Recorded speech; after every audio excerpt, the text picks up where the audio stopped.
sektor pemberdayaan pendidikan, kita punya pondok pesantren. Nah, pondok pesantren. Jadi strategi marketing ini adalah kunci yang efektif bagi setiap bisnis maupun di setiap individunya.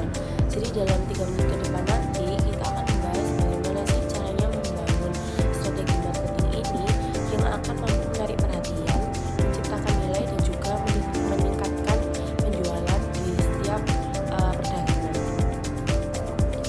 Caranya yang pertama adalah memahami target pasar.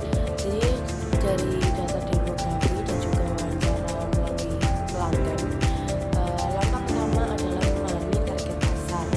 Jadi apa yang dibutuhkan, lalu apakah ada masalah, dan juga preferensi mereka itu apa.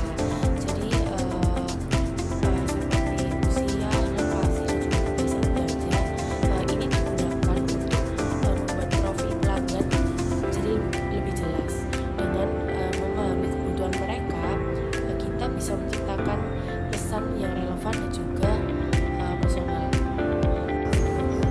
Yang kedua adalah menentukan unique selling proposition atau yang disebut dengan USP. Jadi ini merupakan produk apa yang menonjol dengan suatu teks atau tulisan, jadi berbeda dengan kompetitor.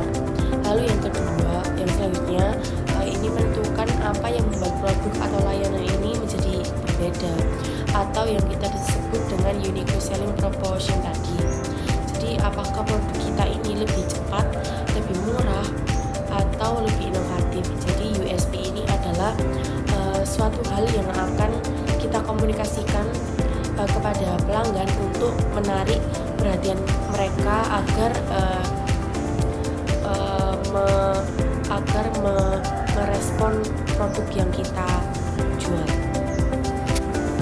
Lalu yang ketiga ini adalah memilih saluran pemasaran yang tepat. Jadi ilustrasi dari saluran pemasaran ini seperti lewat media sosial, email, dan juga iklan-iklan digital. Lalu langkah berikutnya adalah memilih saluran pemasaran yang sesuai dengan target audiens